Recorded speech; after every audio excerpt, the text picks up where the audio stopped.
You finally got the keys to your brand new condo that you've been waiting for years for, but surprise, you don't actually own the unit yet. And on top of that, you're stuck paying these fees monthly to the builder that feel like rent. So what exactly is happening here? If you're buying a pre-construction condo anywhere in the GTA, then occupancy fees is something that you need to understand.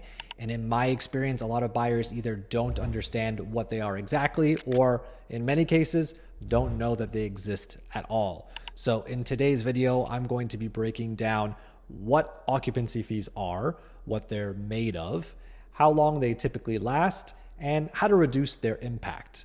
This video is really important to watch even if you've already bought a pre-construction condo, especially if you're thinking about buying a pre-construction condo, because this will save you thousands. Hey, and welcome to the channel. My name is Mike. I'm a local realtor here in the GTA. I help buyers, sellers, and investors make smarter real estate moves. Now, occupancy fees are definitely ones that can sneak up on you if you're not ready. So let's jump into it and I'll take you through from A to Z exactly what to expect. So what exactly is interim occupancy? Well, again, you get the keys to the unit before you legally own it. You can live in the unit, but you do not have title to it yet. And this all occurs while the rest of the building is being finished. So you will notice that the party room or the gym or the entertainment room, these are not quite done. And then there may even be some things within your own unit that need to be finished. And you're also going to be waiting on city approval before you can actually move on from the occupancy phase to get final closing. So the building needs to be registered with the city. So there's this in-between phase where people are living in the building, some things are not quite finished, and nobody actually owns their own unit just yet. Okay, as we move on, what are occupancy fees made of? This is what most people want to know. There are three things: the monthly interest on the unpaid balance of the purchase price. So if your purchase price is $500,000, deposit is 20%, you put $100,000 down, $400,000 is the balance of the purchase price, and there will be an interest on that amount per month. And we'll get into what and how that interest rate is calculated in just a second. We have the estimated property taxes, so the monthly property taxes, and the estimated monthly maintenance fees. So these three items together are going to make up your occupancy fee. So again, monthly interest on the unpaid balance of your purchase price, estimated monthly property taxes, and your estimated monthly maintenance fees. Here is the interest rate that is used. It is the prescribed rate, is the 1-year conventional mortgage. This is laid out by the Bank of Canada, and as of the time of this recording, it is around 6.09%. This is significantly higher than what today's fixed and variable rates are. So your occupancy fees are actually going to be higher than what your mortgage amount is going to be. And so one really, really important thing to understand is that any fees that are paid, any fees at all that are paid, do not go towards your mortgage. Not a dime, nothing. Can't say a penny anymore. Not a dime is going to go towards your mortgage. Any fee that you are paying is going to the builder in order to help them with their carrying costs during this phase. Nothing will be credited towards your mortgage. Now, tips to reduce your occupancy fees. So one thing people commonly ask me is, well, how do I get rid of these fees? I'm not even planning to have a mortgage. Why am I even having to pay these fees? I don't want any fees. What do I do?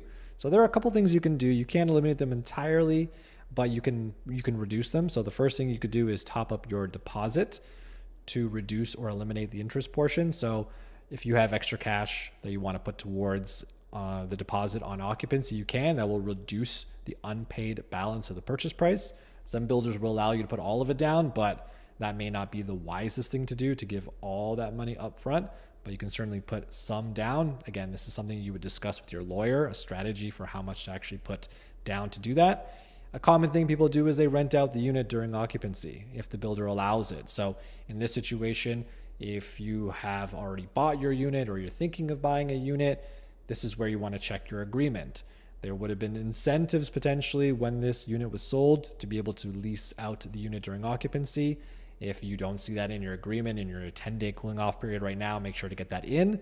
And in some situations, the builder will charge a fee for this. Oftentimes, $2,500, $3,500, $5,000 is pretty common that we see in terms of a fee to actually allow you to purchase allow you to actually lease this unit out.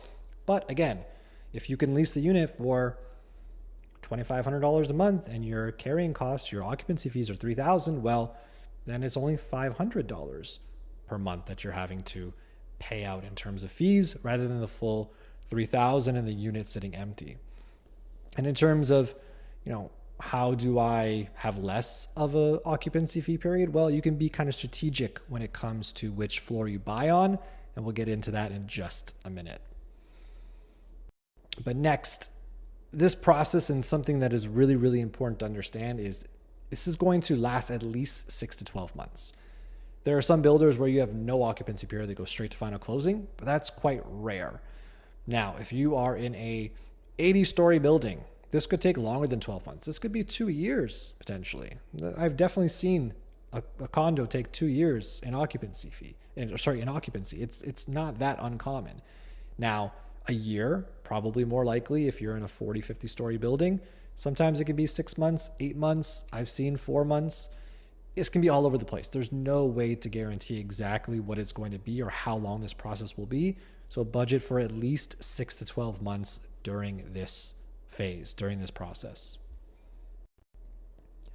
Okay, so we've got our floor level. Does it matter? And this is what I was alluding to just a couple of slides ago.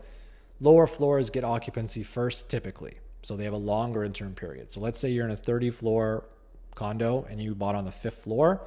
Typically you're going to get occupancy before someone on the 25th floor. So you'll have a longer occupancy period. That could be a couple of months.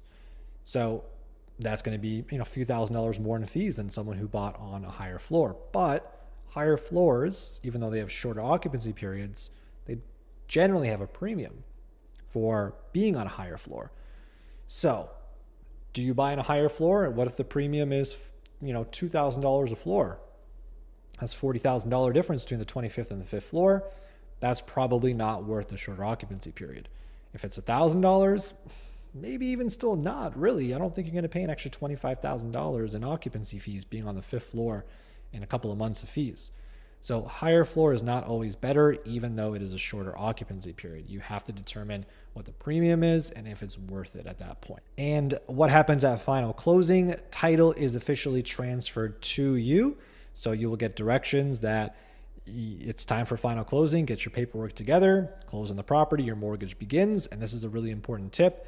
Any overpaid estimates, for example, taxes, may be credited back, but only if they're requested.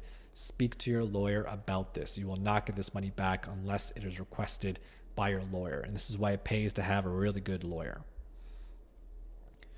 And as I alluded to, get a lawyer to review this during your 10-day cooling off period. This is extremely important. You may be watching this, you've already purchased a condo, you are freaked out about occupancy fees and what it means. You did not get your agreement reviewed during this 10-day cooling off period, and that happens, and I've seen it dozens and dozens of times. Or you may be watching this and you're thinking about buying a condo and you want to know what exactly to do and what to prepare for. This is very, very important.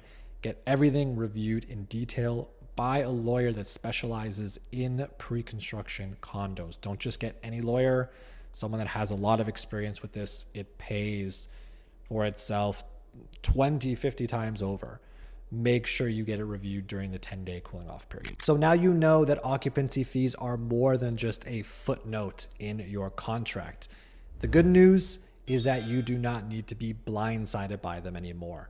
By working with the right team and the right people, these sorts of things will be brought to light before it costs you potentially thousands of dollars. If you're thinking about buying a pre-construction unit and you want to avoid these costly surprises, or you just want to get some insight on what would make a smart investment, then please reach out. I've helped hundreds of clients purchase condos within the GTA over the years. And if you've already purchased and you're watching this video because you have these occupancy fees coming up and you're not sure what to do, then also reach out. We can put a plan in place to help you navigate that sort of murky period and potentially help you rent out or lease your unit during the occupancy phase. And before you go, please make sure to hit like, subscribe, and drop a comment if you've got any questions at all. I'm here to help make sure that you can win in this market. Okay, and I'll see you on the next one.